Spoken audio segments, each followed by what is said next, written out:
50% یا اس سے کم لوگ ایسے ہیں جو نماز روزے کی پابندی کرتے ہیں، نماز پڑھتے ہیں، لیکن یہ سوال یہ ہوتا ہے کہ کیا ہماری نماز وہ نماز ہے جو اللہ تعالیٰ کو مطلوب ہے؟ کہ ہماری نماز کے اندر خشوع و خضوع پایا جاتا ہے؟ ہم انسان ہیں، غلطیوں کو پتلا ہے، ہم نماز پڑھتے ہیں، ہماری نماز میں کوتاہیاں کافی ہو جاتی ہیں،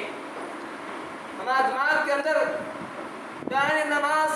وسوسے پیدا ہوتے ہیں، خیال پیدا ہوتے ہیں، ہم نماز مسجد پڑھ رہے ہوتے ہیں، ہمارا دماغ بازار میں ہوتا ہے، ہم نماز کے لیے مسجد میں ہوتے ہیں، ہمارا دماغ کہیں اور کھیل رہا ہوتا ہے، نہ جانے کہاں کا ہمارا دماغ گھومتا رہتا ہے۔ ہماری نماز کے اندر وہ خشوع نہیں ہونا چاہیے۔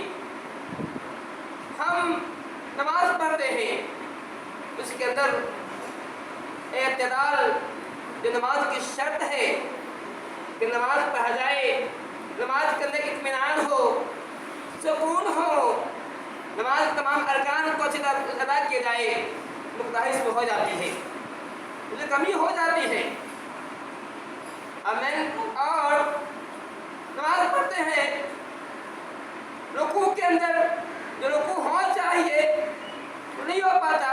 جیسے جھکنا ہے، جھکنے کا بھی اسلام میں طریقہ بتایا ہے، کتنا جھکیں گے، سجدے میں کیسے رہیں گے،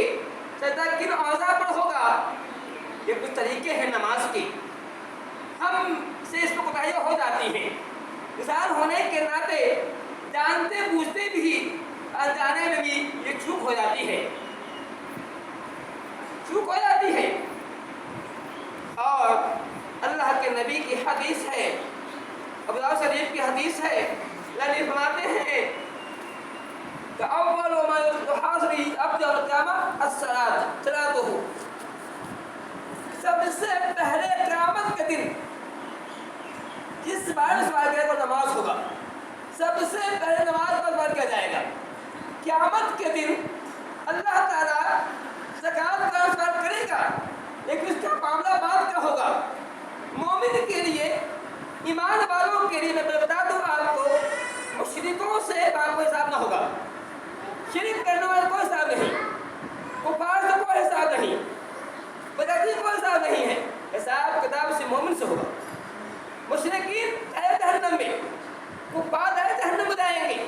بدعتی اہل جہنم میں جائیں گے، حساب کتاب کا معاملہ اہل ایمان سے ہوگا۔ اگر باتیں ہیں کہ سب سے پہلے اس بات کا سوال ہوگا، سوال نماز کا ہوگا، پہلے نماز پر سوال کیا جائے گا۔ اگر باتیں ہیں کہ اس نماز کو دیکھا جائے گا، اللہ ہمارا کہہ ہے فرشتوں نماز کو دیکھو، اللہ کی باتیں ہیں بھائی اگر اس نماز پڑھی تھی، نماز کی دفتر، اس کے دفتر میں نماز ہے،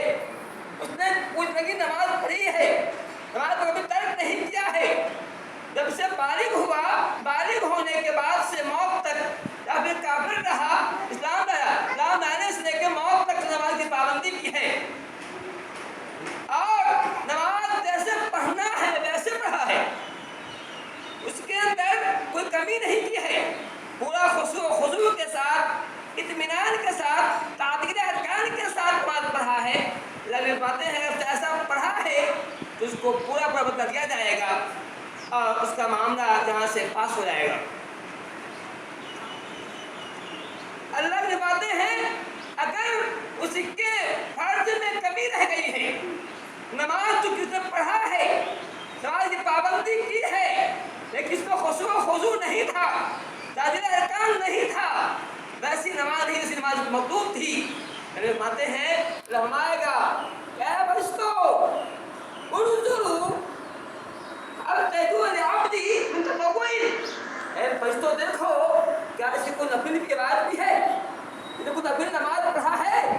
نفلی عبادت کی ہے، سنت پڑھا ہے، سنت مؤکدہ پڑھا ہے، سنت غیر مؤکدہ پڑھا ہے، باتیں ہیں کہ اللہ تعالیٰ حکم دے گا کہ اے فرشتوں